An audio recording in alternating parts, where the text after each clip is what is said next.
Hi, my name is Joan Garman. I've been a member of the church since 2015. It was all part of God's plan. God always has a plan, as I've learned. We may say it's our plan, but it's really His plan. My husband died April 21st of this year with dementia. He was only 73 years old. We were together for 25 years and married for 21 of those years. We did in 20 years what most people would take to do in 40. Since we were getting together later in our lives, we felt like we just had to put everything in high gear and make up for the years we didn't have in the beginning.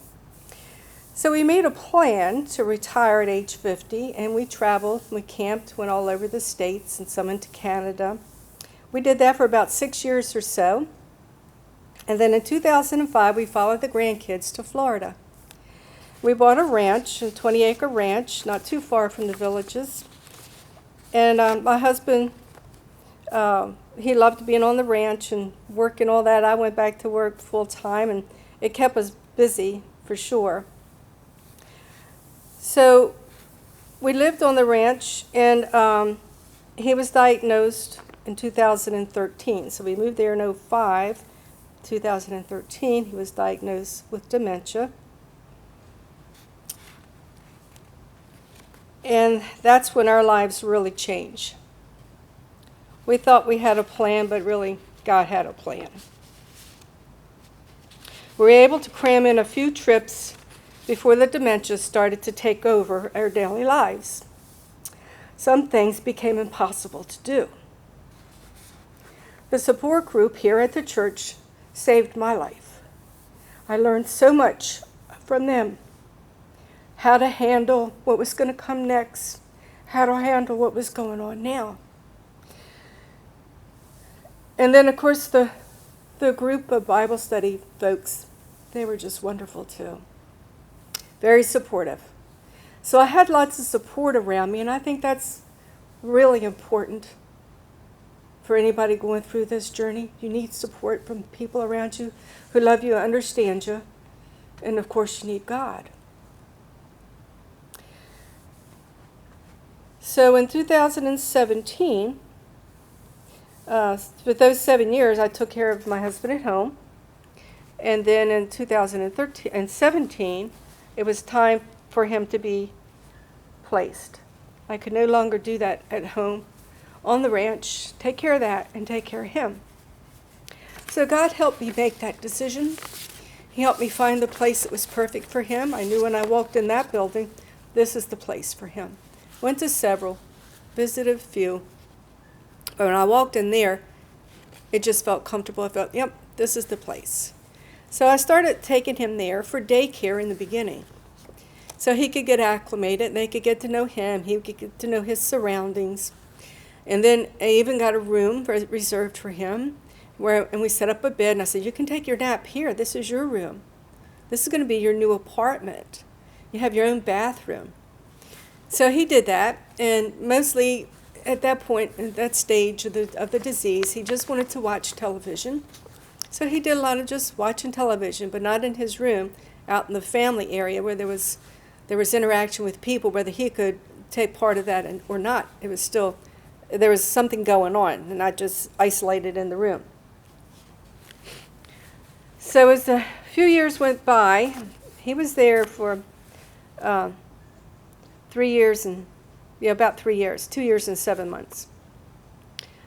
It didn't take long before he wasn't able to walk. Then he couldn't talk. He couldn't feed himself. He couldn't use his hands or his legs. But he knew me. He never forgot me. And I never forgot that God was helping us with this. Then when the COVID virus hit, oh my goodness, that was horrible. It was horrible that I couldn't see him. And he couldn't talk on the phone because he couldn't talk. But they did do some FaceTime with their iPad, which was helpful because he could just see me. And sometimes that's all he really needed. He just needed to see me and hear my voice. He could look at me and I could read his face. I knew what he was thinking most of the time. Communication really got to be non-existent. We went from a thumbs up, that didn't work anymore, to a squeeze my hand, that didn't work anymore. And so we just had to guess what was going on with him. I had visitors from the church come to see him, and that was wonderful. That was reassuring and inspiring, and gave me more strength. So it was 5 weeks during the COVID virus that I couldn't see him, only with the FaceTime a little bit, maybe twice. So then the call came that he was really taking a downfall. He was really going down fast. And they didn't think it would be much longer. So would I like to come see him? Well, of course I like to come see him. So they had to go through special forms and everything because of the virus in order for me to get in the facility, which they did. So an hour later I was there. An hour after I got there, he passed. But he was wide awake. He was looking at me. The aides were saying, "Oh my gosh, look, he's responding to you." And I know in my heart that was God's plan. He planned that we would have that time to say goodbye. So my advice is to just be there, be patient, and know that you're not alone. You're never alone. And it's hard right now for everybody with COVID going on. But stay in communication with people. Stay in touch. And do little things for yourself, like this little trinket I bought. It has little stars, little bright stars on it on the back. It reads, the darkest nights produce the brightest stars. So lots of nights I was out praying to the stars. So even though we thought we had a plan, God had a plan. He gave us the opportunity to retire early and cram those 20 years of fun in. And I'll always be thankful for that. So just have faith. It'll be okay.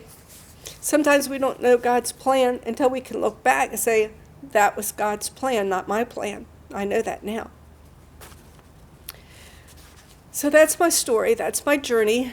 And in the meantime, amongst all that, after I sold the ranch and moved into a smaller house, 3 months later I was diagnosed with breast cancer. I had 4 surgeries in 12 months. And then this April passed, my husband died. And then 3 months after that, I find out I have lymphoma. So I'm presently being treated with chemo for that. But it's okay, because I look at some of the other people there that are being treated with this chemotherapy, and it's like, wow, I'm so lucky. I'm so blessed. Look what God's given me. He gave me a beautiful life with this wonderful man. I have a wonderful church, so much support and love. And I always have God.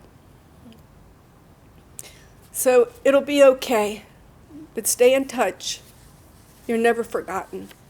And that's my story.